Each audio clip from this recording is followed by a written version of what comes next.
So, Assalamu alaikum. In this video, we'll take a look at the internal pudendal artery, which is the main artery of the perineal region and the external genital organs. Okay. So, अगर इसके origin की बात की जाए कि artery आती कहाँ से, so we know that the internal iliac artery, हमने उसकी बात पहले की थी, that internal iliac artery is a branch of the common iliac artery, right? And internal iliac artery basically divides into an anterior trunk and a posterior trunk. अब जो anterior trunk है हमने उसकी बात करनी है, because anterior trunk will be dividing into the internal pudendal artery and the inferior gluteal artery. So here you can say that this is the internal iliac artery and here it is dividing into anterior trunk and a posterior trunk. Posterior trunk से basically हमारे पास superior gluteal और lateral sacral वगैरह arteries आती है, लेकिन जो anterior trunk है वो main trunk है जो कि divide करता है terminal branches में. One is the internal pudendal artery and the second one is the inferior gluteal artery. अच्छा, हमने बात करनी है internal pudendal artery की. So अगर इसके कोर्स की बात की जाए तो this artery is basically इसका कोर्स basically pudendal nerve जैसा ही होता है, जैसे pudendal nerve का कोर्स होता है वैसे ही internal pudendal artery का कोर्स होता है, because both are the arteries and nerves of the perineal region. अच्छा, फर्स्ट ऑफ ऑल ये आर्टरी अराइज तो करते हैं इन द पेल्विक रीजन, लेकिन ये लीव कर जाते हैं पेल्विक रीजन को एंट्री लेते हैं इनटू द ग्लूटेल रीजन में passing through the greater sciatic foramen, as you can see यहाँ से पास करी होती है और चली जाती है into the gluteal reason.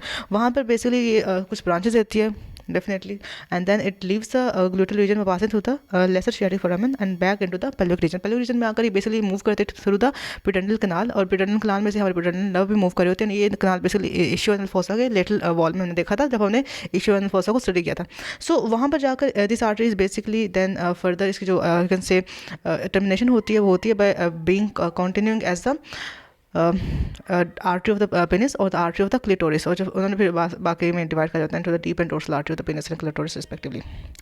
So ये तो हो गया सर कोर्स ऑफ टर्मिनेशन. अब बात करते हैं सिर्फ कुछ रिलेशंस की. सो जब ये अराइज करते हैं in the pelvis, it will be running downward and in front of the पेरिफॉर्मिस and the sacral plexus and the inferior gluteal artery. As you can see here, this is the inferior gluteal artery and this is the internal pudendal artery. Then ये gluteal region में पास करती है, passing through the greater sciatic foramen, as you can see, and then once in the gluteal region will be passing in front of the tip of the ischial spine under the cover of the gluteus maximus muscle, और यहीं पे फिर gluteus maximus को भी supply दे देती है.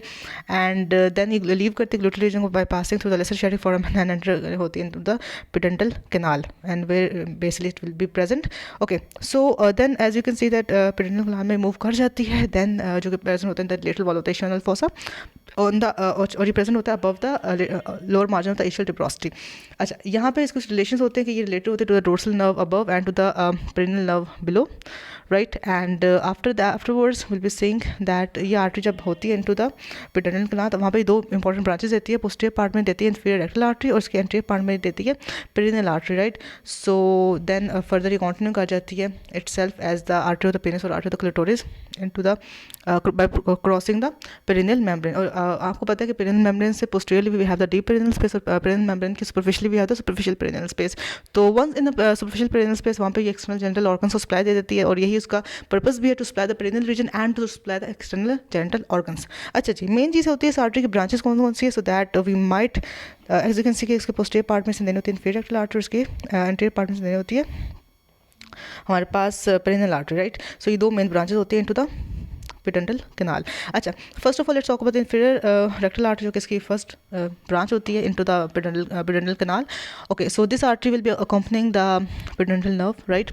And just like the inferior rectal artery will be accompanying the inferior rectal nerve, right? और फिर जो artery होती है, the inferior rectal artery होती है, as the name indicates, it will be supplying what? It will be supplying the rectal region, right? It will be supplying the skin, the muscles, the mucous membrane of the anal region, और फिर anastomose करती है. since इसका नाम है inferior rectal artery, anastomose करेगी with the superior and the middle rectal arteries जो कि branches होती है internal iliac arteries की. अच्छा, the next now being the perineal artery जो कि rise करती है on the anterior part of the pudendal canal. अच्छा, उसका कोर्स ये होता है कि वो pierce करी होती है base of the perineal membrane को to enter into the superficial perineal space, क्योंकि as the name indicates perineal है, तो perineal artery basically superficial perineal space की आर्टरी, ये बेसिकली आर्टरी होती है एक्सटर्नल जेनिटल ऑर्गन्स की, right? So once in the superficial perineal space ये basically divide कर जाती है into transverse perineal artery and the posterior scrotal artery in males and posterior labial arteries in female. So as you can see here are the two terminal branches of the perineal artery, that is the posterior scrotal artery and the second one was the transverse perineal artery जो कि हमें यहाँ पे नज़र नहीं आ रही है. Okay, अच्छा जी, तो इस तरह से जब ये दो आर्टरीज दे देती है internal iliac artery, sorry internal pudendal artery, जब ये दो ब्रांचेस दे देती है कौन कौन से, inferior rectal artery और द दूसरी कौन से, perineal artery, इसके बाद ये itself कंटिन्यू करती है as artery of the clitoris and the artery of the penis, right? So afterwards इसने फिर जब ये क्रॉस कर जाती है perineal membrane को, तो ये इंटर होती है into the superficial perineal space, और वहाँ पर इसकी कुछ अलग से ब्रांचेस होती हैं, उनको स्टडी करते हैं. सो वहाँ पर इसकी होती है बेसिकली चार branches. First of all artery to the bulb, bulb, right? It could be the bulb of penis or it could be the bulb of vestibule in females, right? और उसकी आर्टरी होती है urethral artery in both the sexes.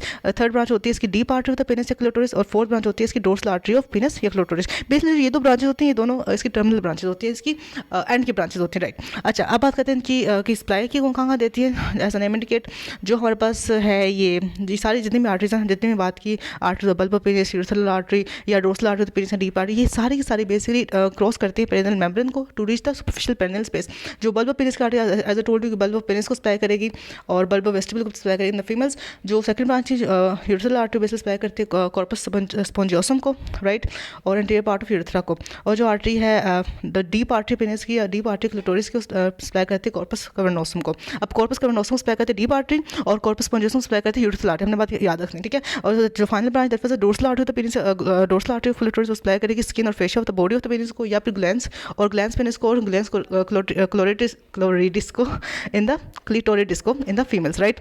So in this way we have seen कि all of these branches of the internal pituitary artery are somehow somewhat supplying the perineal region and the external genital organs, right. तो हमने देखा कि it was the inferior retinal artery first, second one was the perineal artery itself. उसमें से दो branches निकली, first one was the transverse perineal artery, second one was the posterior scrotal posterior labral artery itself. इसने cross किया था perineal membrane को, वहाँ से चार branches थी. कौन कौन सी? Urethral artery, artery to the bulb of penis, artery to the bulb of vestibule, right, and the deep artery of the penis and the dorsal artery of penis, dorsal artery of clitoris. So with this note we are done with all the course relations and branches of the internal pudendal artery. So thank you so much for listening to me. Best of luck. Allah Hafiz.